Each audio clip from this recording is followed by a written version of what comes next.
उन्हाळ्याची सुट्टी आणि मुलांची धमाल. उन्हाळ्याची सुट्टी लागली, की मुलं अशी नुसती खेळत असतात. उन्हात फिरत असतात. नुसतं दिवसभर त्यांना राजा झाल्यासारखं वाटतं. कारण कोणी अडवणारं नसतं, कोणी अभ्यास कर म्हणणारं नसतं. त्यांचा आनंद जणू काही गगनात मावत नसतो. या गावाला जा, त्या गावाला जा, इकडं जाऊन ये, तिकडं जाऊन ये, इकडे फिरायला जा, तिकडं फिरायला जा. आनंद, आनंद आणि फक्त आनंद. शाळा नाही, अभ्यास नाही, दप्तर नाही, क्लास नाही. खूप सुंदर. परीक्षा पण नाही. मज्जाच मज्जा असते की नाही या मुलांची. पण त्यांच्याकडे लक्ष ठेवावं लागतं. ती उन्हात फिरतात का? कुठं जातात? काय करतात? मुलांना काहीतरी नवीन-नवीन गोष्टी शिकवाव्या लागतात. त्यासाठीच समर्थचा हा खेळ झाल्यानंतर समर्थला रानातली स्वच्छता कशी करायची हे त्याच्या बाबांनी पण सांगितलं.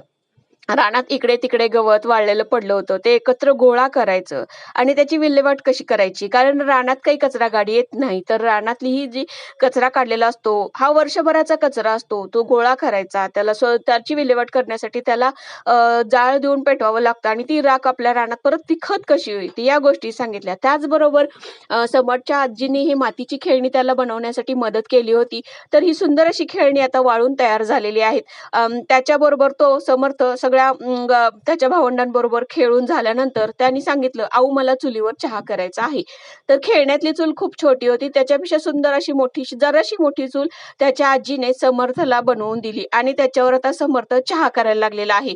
काय आहे माहितीये का? मुलांना या गोष्टी सांगाव्या लागतात. इन फ्युचर त्यांच्यासोबत कुठला प्रसंग येईल, काय येईल हे आपल्याला माहीत नसतं. तर या छोट्या-छोट्या जुन्या गोष्टी सुद्धा मुलांना सांगाव्या लागतात. या गोष्टी ते आपल्या ब्रेनमध्ये सेव्ह करत असतात. जेणेकरून इन फ्युचर त्यांना जर कधी हा प्रसंग आला, तर त्यांना या गोष्टी करता याव्यात. म्हणून मग त्याच्या आजीनं पण ही सुंदर अशी चूल बनवलेली आहे आणि त्याच्यावर सुंदर असा चहा ठेवलेला आहे. तर आज आम्ही पिणार आहोत समर्थच्या हातचा चहा, तोही चुलीवरचा. तर समर्थनी छोट्या-छोट्या काट्या आणलेल्या आहेत ह्या चूल पेटवण्यासाठी. सगळीकडून काट्या रानातल्या गोळा केल्या. कारण मोठी लाकडं तर होती, पण या छोट्या चुलीमध्ये मोठी लाकड जाऊ शकत नाही. त्यामुळं रानातल्या छोटी काट्या गोळा करून घेऊन ये म्हणून त्याच्या आजीनं सांगितलेलं होतं. तसं त्यांनी छोट्या-छोट्या काट्या गोळा करून आणलेल्या आहेत आणि चूल पेटवलेली आहे आणि सुंदर असा चहा चुलीवर आता शिजायला लागलेला आहे. तर चहा कसा बनवायचा, चूल कशी पेटवायची, या सगळ्या गोष्टी आता समर्थ शिकायला लागलेला आहे. जेणेकरून इन फ्युचर कधी त्यालाच प्रसंग आला, तर त्याला या गोष्टी बनवता यावेत. त्याला शिक्षणही मिळतं आणि तो आस्वाद पण घ्यायला मिळतो. कसं केलं पूर्वीची लोकं कशी करत होती, त्यावेळेस गॅस नव्हता, त्यावेळेस चुलीवर सगळ्या गोष्टी कराव्या लागायच्या.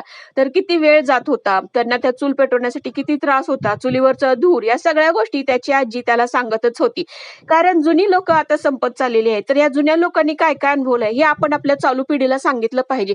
कारण काय आहे माहिती का, चालू पिढीला फक्त सगळं नवीन-नवीन माहिती आहे, पण जुन्या पण गोष्टी त्यांना अपडेट करता आल्या पाहिजेत.